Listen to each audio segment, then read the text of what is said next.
Light is one of the most important ingredients in photography. And actually, without light, there won't be any photographs. The word photography comes from a Greek word which means drawing with light. That part was photographed last summer when the day was longest here in Finland, when I was supposed to make this video, but I didn't, so I'm making it now. But let's talk about light and shadow, coming up.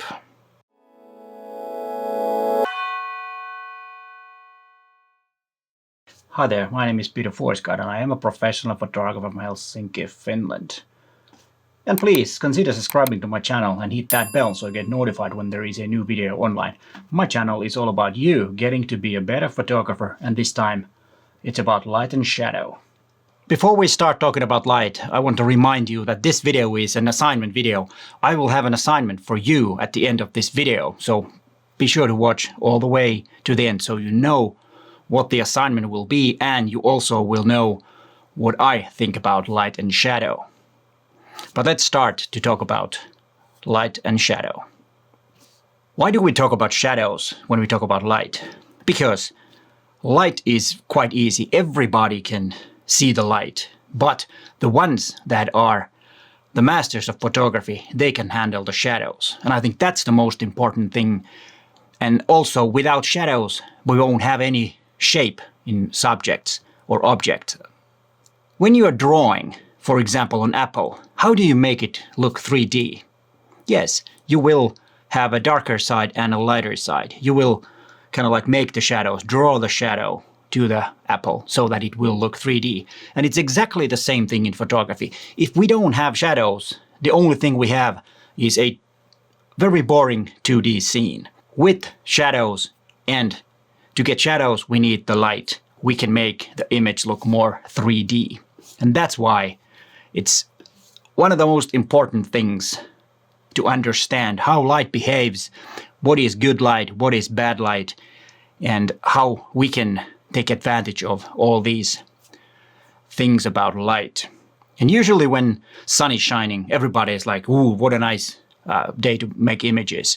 Let's go out and because the sun is shining from a clear sky. Yeah, it is a nice weather and it's a good time to go out, but it's the worst time to make those images. For example, look at this image from Menorca Island, a gorgeous place. But look at how boring and actually a piece of crap this image is. The reason that it's a piece of crap is that the light is horrible. It's totally awful. The composition is pretty much okay because you got the mountains in the back and you have the arch that goes through the rock here. It's an epic looking place.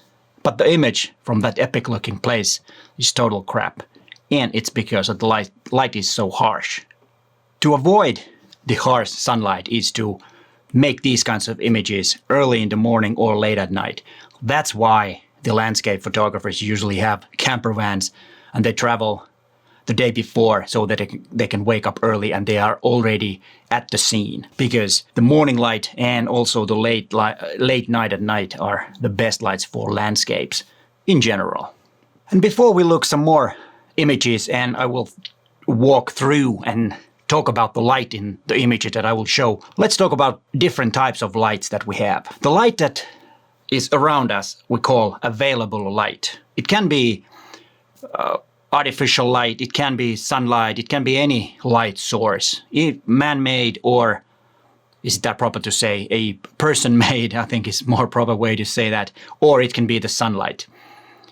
That's what we call available light. But we have to we have to divide the light into two. You get the natural light, which is the sunlight, then we have artificial light, which is made by someone. It can be a flashlight, a fire, a LED flashlight, or whatever light there is. And which one is better? Well, the simple answer is that natural light is always better. That's what I think. I totally like the available light. Okay, now that it's a bit confusing. What I mean is natural light, of course, the daylight. If I have a chance to shoot with natural light or artificial light, I would choose natural light because it's more natural and it's better light in my eyes. But of course, we can't always do that. If we're indoors, we might have some artificial light, and that's totally fine. It's all about your likings. But then on the other hand, later at night, I really love when you have mixed light. You got the LEDs, you got the neon signs, you have available light, you got reflecting light, you got everything. I think that's also really interesting to do, or the way to use light. But remember, we got artificial light, we got the natural light, and then all those together are available light. That's the main thing. And use any light that you prefer. What do you like? That's most important thing. For me, it's the natural light. But let's start to talk about shadows a bit more. Like I said in the beginning, that shadows are really important in photography, because when we're photographing, we are kind of like recording the 3D scene to a 2D dimension. And if the image looks 2D, it's most likely a pretty boring image, unless you are going for that deadpan style. That's a different thing, of course. There are photographers who are really mastering the so-called deadpan, which is just a flat 2D type of image with no light. When I say no light, of course, there's been light. Without light, there is no photographs. But when I say that there is no light, I mean that there are no shadows. I know this is a bit confusing, but that's usually say it's kind of image without any light if you don't have any shadows. Well, kinda.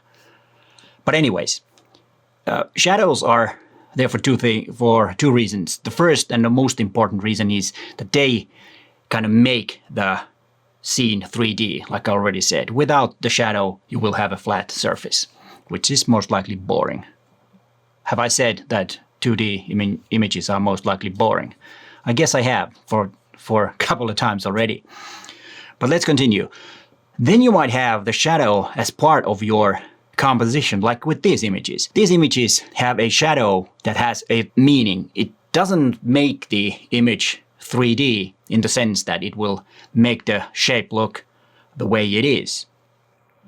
But these images, the shadow is part of the composition. It makes it more interesting.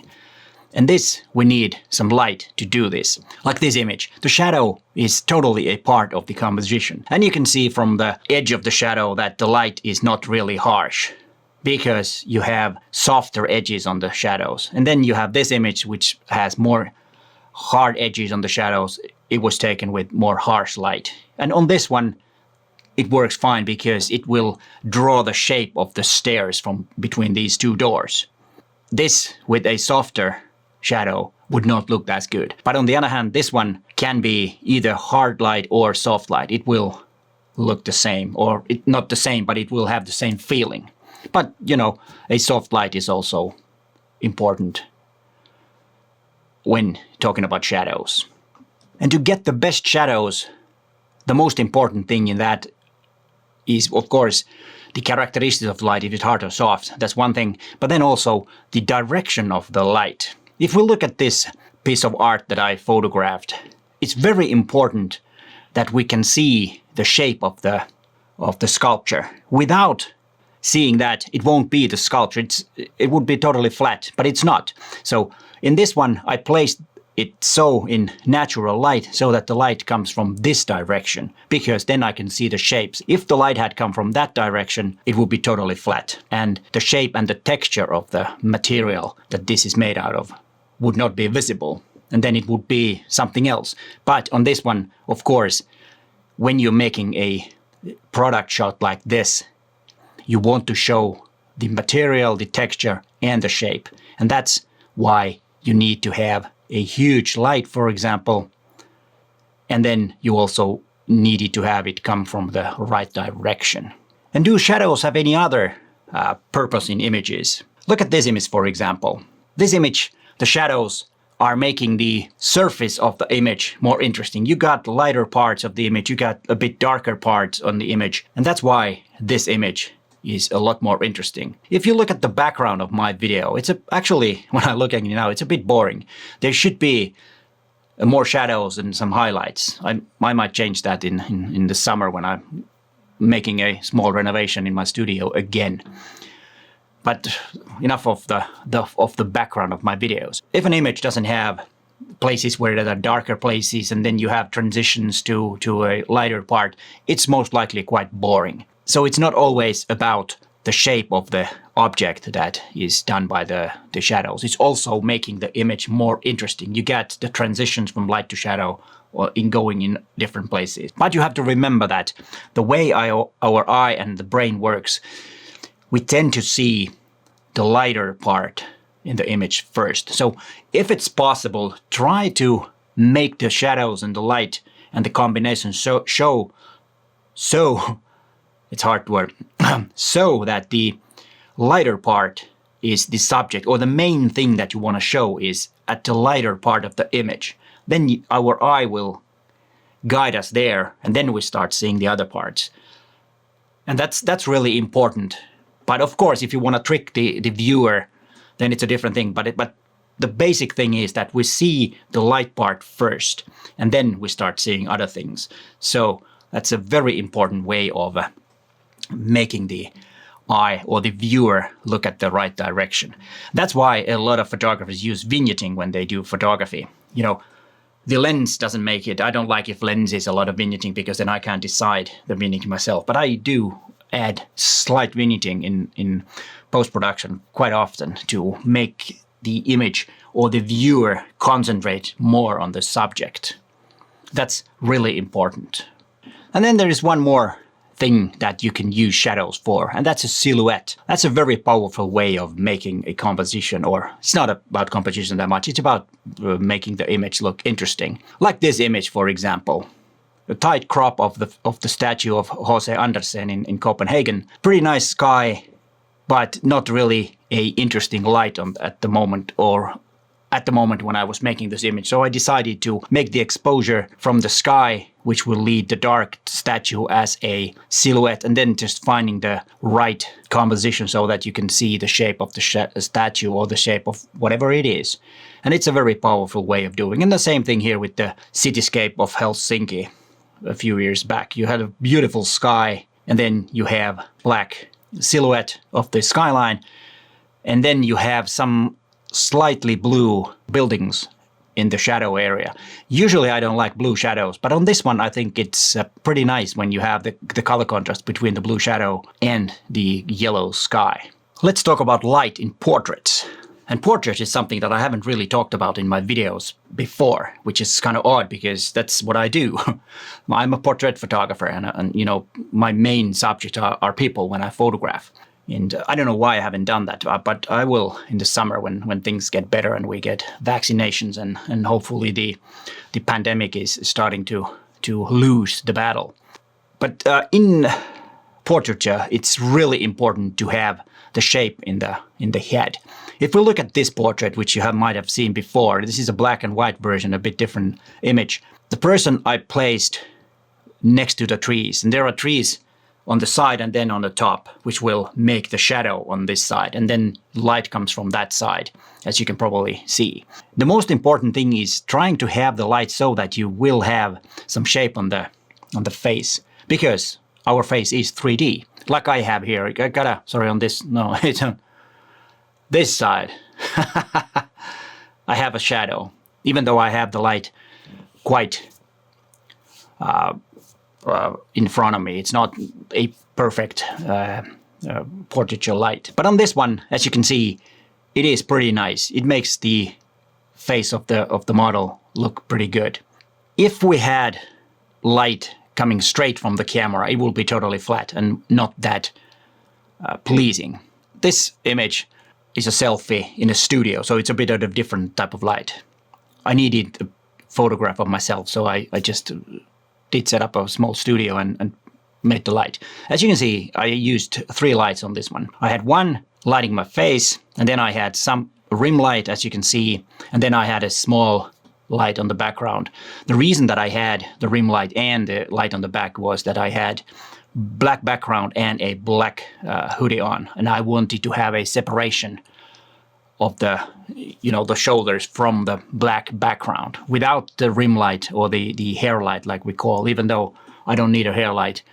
It's maybe called a kick light, I think it is, or rim light. I'm not really sure what it's called in English. But we call it hair light here in Finland. Hiusvalo in Finnish. And the reason we have that hiusvalo or the hair light is to make the separation from the background. And I think that works pretty well, that part of the image. And also the direction of the light is pretty good. But as you can see from this image, which is not very well lit, look at my forehead. It's flat. It is a bit flat, but not that flat. And if you look at this corner here, it's like I have a sharp edge on my head. It is a bit edgy on both sides, but not this bad. So on this one, the lighting isn't the best, and I don't see that is one of the best images of me because of that pretty poor light. And that's why I had a selfie as an explanation. I don't want to have somebody else's photograph and mock the image. And then I have this image that I took of someone that you might know. It's Matti Sulanto, yes. And he's sitting on a bench, and he has on his right side, there is some darkness because there is a wall behind him and some trees. And then we have light coming from this side. And this is, at least I don't know what Matti thinks of this. If you're Matti watching, please comment on the comment section. What do you like of your image? I think it's a pretty good image of you, even though I made it, I can say that. But enough for that. The light comes from the right side. So there is a directional light which makes Matti's face look 3D. And that is an important part in portraiture. And here is an image of me that was taken by Matti. And the same thing, there is some dark parts on dark trees on this side, and then we have light coming from this side. And we have a 3D shape of the light. Why this image is actually a bit better than my studio version is that this has more softer light. And then the edge of my head isn't that bad. And that's why it's a bit better. And then one important thing about the direction of the light. If I wanted to take a photograph from this angle to that direction, towards the camera, there it is. If I had a camera here and take a picture, the best thing is that the light would be also on the same direction, so that I'm photographing against the sun, against the light. But of course, you need to have a lens hood so that you can cover your front element so you don't get unwanted flares to your images. So that's important. The reason to photograph that is it will give you the shadows in the things that are facing you, and then things that are a bit different way is lit by the light. As you can see from this image, for example, the light is coming from that direction. So I'm shooting against the light. It will shape the rock to be a lot more pleasing. If the light would have come in behind me, then this whole scene would be totally flat and very boring image.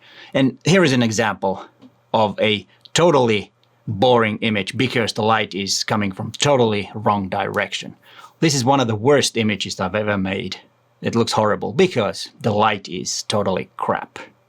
The scene or the place was okay, but as it is always when you're traveling, you might not be at the right time at the place where you are. You might have a gorgeous view, but then, flat light and that's it. Well, on this image, maybe a gorgeous subject to photograph, but this is total crap, as you can see, and it's because of the light. Before we get into the mood that you can create with light, let's talk about image editing for a while. Light and shadows are something that you cannot really build afterwards. You can make them more strong or stronger shadows, deeper shadows, lighter shadows. But if there is no shadow, it's really hard to make one. Of course, if you start really painting and pixel by pixel doing, you can do it, but it's a lot of work. So when you are in a scene, the thing that you need to do is to pre-visualize the image, you pre-visualize the mood, and then use the light that you have at the scene, and then you can make those more visible, more strong, or stronger is the right word, I guess. Of course, we do have some plugins. I think Boris FX has some plugins that you can really tweak the light, but that's a lot of work and a lot harder to do. So try to find the light at the scene where you're photographing and pre-visualize what you want. You should have some kind of an idea what to do with your images. It doesn't work that way. You just fire away and then you decide in post-production what you want to tell. It doesn't really work that way. I don't think you get that good results. You get better results if you have pre-visualized the image that you are going to make. And with editing, you can make it better towards that mood that you have decided. And then about the mood. Using light is the key element in the mood of photograph. You want to have a darker scene, lighter scene, more contrast, less contrast, more vivid colors with light, because if there is no light, the colors will be a bit off maybe. And then I haven't talked about white balance at all, which is really important also. Make the mood. You can change the day to night by adding some blue to your images and all that kind of stuff. But I do have a couple of videos about white balance, which you can watch from there. So I'm not going to talk that much about that. But the mood comes from character of the light, the amount of light, and the direction of the light. So you have three things. First, of course, is the character of light. Do you want a soft light or you want a hard light? We've talked about that earlier in this video. And the second thing is the amount of light. If you have a lot of light, you have totally different mood versus a image that has a lot less light. And when I'm talking about light, I'm talking about the whole feeling of the image with shadows and light. And as I've said already, you will have better light in the morning and late at night when the light is a lot more softer. It's softer because it comes from a lower angle and there is unfortunately all kinds of particles in the air that will diffuse the light. That's why it's softer. And then you have the direction of the light. That's also important too, or very important part of the light when we talk about mood. So those three things are the most important things when we talk about light. And then the assignment. You probably guessed the assignment, and I already actually said it in my live stream or my previous live stream about reflections where I was giving feedback to the images. And this time we have the assignment that is called light and shadow. Watch this video a couple of times and try to get into the light if that's something that is a new concept for you, and try to think differently. I've given you quite a few examples and walked through some images, and you can use that as a guide. Or if you have totally a different opinion or different way of working with light, please send me an image that is totally something different that you have seen so far in this video. I will go through your images, and as usual, I will pick 30 to 35 best images. So it's not easy to get your image into the live stream because it has been quite high quality in the images in the past. But don't let that, bring you down. I know you can do it and try. Best you have 3 weeks at least to do this. All the instructions for the assignment is in the description of this video. I will have a live stream at the end of this month, at the end of May 2021. And here are the videos about the white balance, which is one important thing in Light 2, which I did not cover on this video. But hey, thanks for watching and bye for now.